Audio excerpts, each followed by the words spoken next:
बच्चे बोर्ड के नाम पे सारे बच्चे इस समय डरे हुए हैं, तो तुम्हें इसी का फायदा उठाना है। युद्ध को जीतने के लिए युद्ध की रणनीति को जमना पड़ता है, उसको समझना पड़ता है, उसकी रणनीति को भेजना पड़ता है होगा, क्योंकि 30 दिन का समर्पण आपकी पूरी जिंदगी बदल दे। आपने टारगेट नहीं बना रखा 95% का, तो आप कभी भी टॉपर एक सब्जेक्ट से नहीं 5 सब्जेक्ट से बनता है। और यही आने वाले छोटे छोटे कांटे को पहले निकाल के बाहर क्या लगता है कि आपका फोटो, आपकी तस्वीर, आपकी झलक, एक पहचान आपको अखबार में आ जाएगा।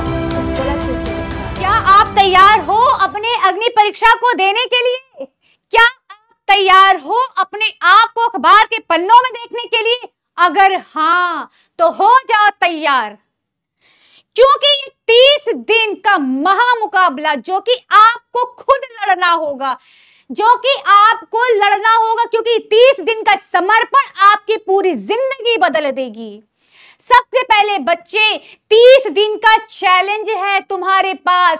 30 का मतलब 30 का मतलब 30 सितंबर निकल गया बच्चे, अक्टूबर आ गया। अब मैं आपको बताने जा रही हूँ कि कैसे आपको पढ़ना है। सितंबर निकल गया, टाइम जा रहा, कुछ बचा ही नहीं है, कैसे पढ़ें, कैसे शुरुआत करें। अब बच्चे पॉइंट टू पॉइंट रिवीजन करो। आपके पास समय नहीं रह गया कि पूरे रामायण पढ़ने का। आप पॉइंट टू पॉइंट चीजों का रिवीजन करें, क्लास नोट्स, शॉर्ट्स नोट्स बनाएं।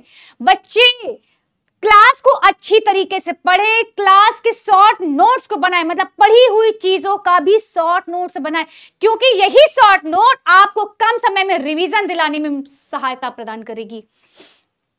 बच्चे हार्ड चैप्टर और इजी चैप्टर, हार्ड चैप्टर का मतलब जो कठिन चैप्टर होता है ना, उसको आप बाद में पढ़ो। सबसे पहले क्या करो, जो छोटे छोटे जो चैप्टर है ना, मतलब रास्ते में आने वाले छोटे छोटे कांटे को पहले निकाल के बाहर करो, यानी छोटे चैप्टर पहले पढ़ो और कठिन चैप्टर को आप बाद में करो। छोटी चीजों को पहले पढ़ के खत्म करो। बच्चा समय कम है, अब कैसे होगा, सितंबर निकल गया, अक्टूबर निकल गया, कम समय में पढ़कर अच्छे मार्क्स कैसे लेके आए।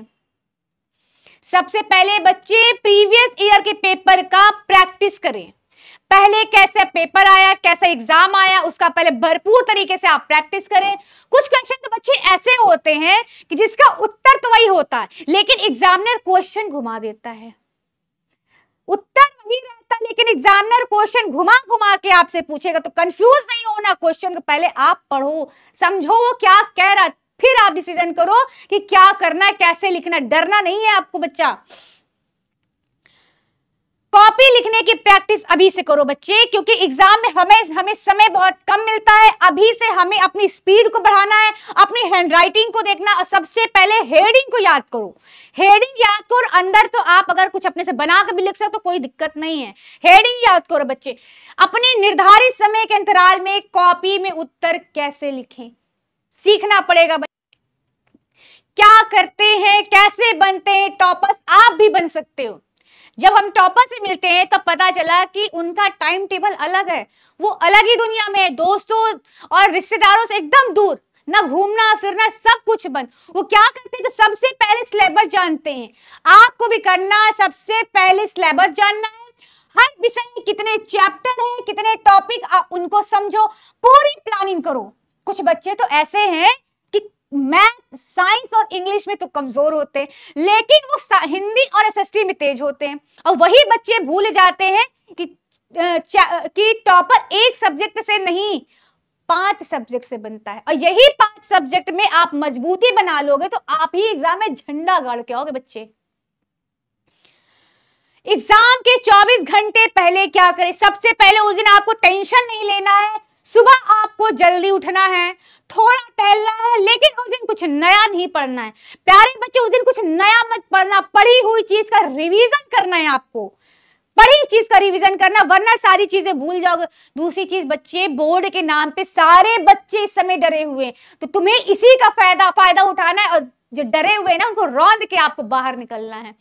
बच्चे, बोर्ड के एग्जाम के नाम से आपको डरना नहीं है, ये डर ही आपको ले डुबाएगा, तो बोर्ड के नाम से आपको डरना नहीं है बच्चा।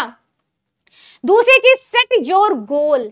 यार पहले अपना एक गोल डिसाइड करो, अपना एक लक्ष्य डिसाइड करो कि ऐसी क्या चूक हो जाती है कि आपका नाम टॉपर लिस्ट में आते आते रह जाता। उस कमी को पकड़ो, आप पहले कमी को पकड़ो और अपना एक गोल मजबूत करो कि हमें 95% लेके आना है।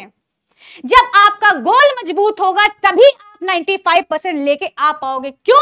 क्योंकि आपका गोल एकदम मजबूत है, आपका टारगेट है कि हमें 95% लेके आना है तो आना है। अगर आपने टारगेट नहीं बना रखा 95% का तो आप कभी भी टॉपर नहीं बनोगे। डेली का टारगेट बनाना है कि हमें आज 4 सब्जेक्ट पढ़ना है, कितना सब्जेक्ट कितना चैप्टर हमें आज खत्म करना है, कितना चैप्टर आपको कल खत्म करना। बच्चे पढ़ते पढ़ते अगली सुबह भी हो जाए ना तो आपको फर्क नहीं पड़ना चाहिए, क्योंकि टारगेट इज टारगेट। खुद की नोट्स को बनाओ बच्चे। मैं बार बार एक ही चीज कहती हूं, खुद की बनी हुई नोट्स वो ज्यादा दिमाग में छपती है। आप दूसरे के नोट्स से कभी भी आप टॉपर नहीं बन सकते। टॉपर अपने हाथ से नोट्स बनाते हैं, बच्चा खुद की नोट्स से पढ़ते हैं। तो कभी भी किसी के नोट्स को मत पढ़ो, कभी भी किसी के नोट्स का सहारा मत लो मेरा बच्चा।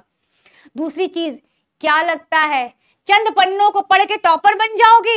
क्या लगता है कि आपका फोटो, आपकी तस्वीर, आपकी झलक, एक पहचान आपका अखबार में आ जाएगा?